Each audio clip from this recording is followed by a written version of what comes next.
Assalamualaikum warahmatullahi wabarakatuh. Selamat pagi anak-anak ibu. Apa kabarnya hari ini? Mudah-mudahan dalam keadaan sehat walafiat. Pada perjumpaan kita kali ini kita akan masuk pada mata pelajaran yaitu prakarya semester 2 bab 1 tentang kerajinan berbasis media campuran. Adapun tujuan dari pembelajaran ini adalah yang pertama, menyatakan pendapat tentang keragaman karya kerajinan berbasis media campuran sebagai ungkapan rasa bangga dan wujud rasa syukur kepada Tuhan dan bangsa. Yang kedua, memahami pengertian sejarah, jenis, sifat dari karakteristik kerajinan berbasis media campuran berdasarkan rasa ingin tahu dan peduli kepada lingkungan. Yang ketiga, mengalami teknik pengolahan, prinsip perancangan, prosedur pembuatan dan penyajian atau kemasan yang dapat dikembangkan sesuai kebutuhan wilayah setempat. Yang keempat, merancang, membuat, menguji, dan mengomunikasikan produk kerajinan berbasis media campuran di daerah setempat berdasarkan teknik dan prosedur yang tepat berdasarkan orisinalitasnya. Sebelum kita masuk ke penjelasannya, terlebih dahulu Ibu akan menjelaskan tentang pengertian kerajinan. Tentang pengertian kerajinan itu adalah kerajinan yang dibuat dengan tujuan merubah bentuk benda yang dominan terbuat dari satu jenis bahan dan dipadukan dengan bahan lainnya agar menjadi lebih menarik tanpa menghilangkan atau mengganti fungsinya. Nah, tahukah kamu apa maksud dari pembuatan kerajinan yang dibuat menggunakan bahan dari bahan media campuran? Ada beberapa alasan yang dapat dikemukakan. Yang pertama, adanya kekurangan bahan baku atau memanfaatkan bahan baku yang tidak banyak jumlahnya. Yang kedua, menghindari bentuk yang monoton atau itu-itu saja. Yang ketiga, meningkatkan estetika atau nilai seni pada tampilan produk. Yang keempat, lebih terlihat modern karena akan dapat lebih disukai oleh semua kalangan. Prinsip kerajinan berbasis media campuran ada 5. Yang pertama, merupakan penggabungan dari berbagai bahan yang tidak memiliki reaksi kimia tertentu ketika dilakukan penggabungan. Yang kedua, bahannya dapat terdiri dari bahan homogen atau heterogen.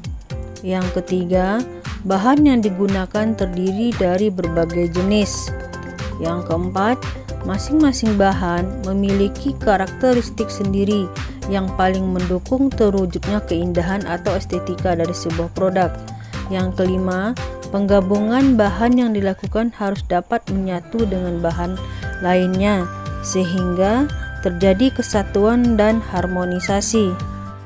Selanjutnya, strategi kerajinan berbasis media campuran itu ada 2. Yang pertama, stilasi dan deformasi. Apa itu stilasi?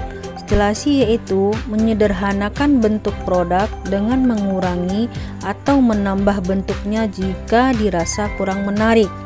Deformasi adalah merubah bentuk hingga menjadi bentuk yang benar-benar baru dan permanen.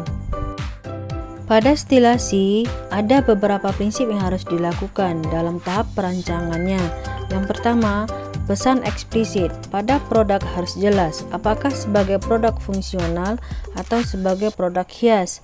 Yang kedua, pesan yang bersifat implisit. Itu pun harus diperhatikan. Apakah produk kerajinan membawa pesan informatif atau prestige? Yang ketiga, bahan yang tersedia sejak awal dapat menjadi modal perancangan produk kerajinan. Namun, dapat pula bahan yang dibutuhkan disiapkan setelah perancangan. Yang keempat, produk kerajinan sebagai materi asal untuk dilakukan penyederhanaan bentuk harus disiapkan.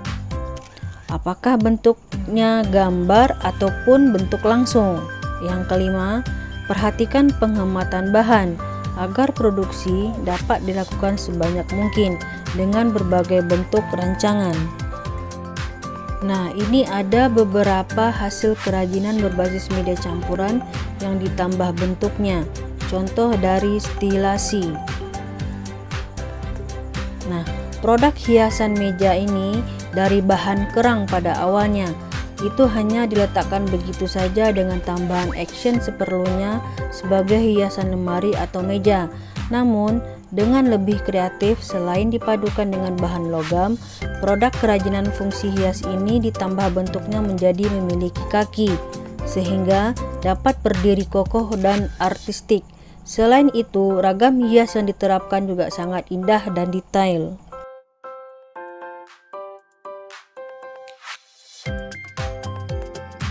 Nah, dan ini yang kedua contoh stilasi, kerajinan yang berbasis media campuran dengan penyederhanaan bentuk.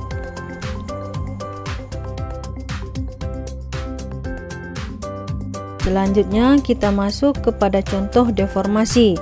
Produk kerajinan yang terbuat dari kayu ini, meskipun tidak terlihat jelas paduan bahan yang digunakan, namun sesungguhnya kursi ini memiliki campuran bahan yang dibentuk sedemikian rupa hingga tidak nampak fungsinya sebagai kursi. Namun, bentuknya sudah diubah sehingga tidak menyerupai kursi yang sebenarnya.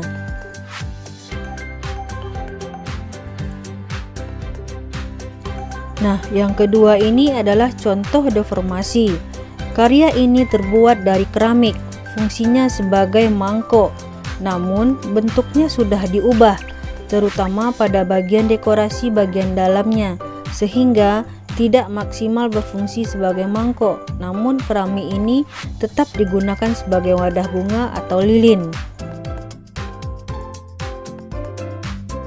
Cukup sekian materi video ini, semoga bisa dipahami dan dimengerti. Dan untuk tugas akan Ibu berikan terpisah dari video ini. Assalamualaikum warahmatullahi wabarakatuh. Terima kasih.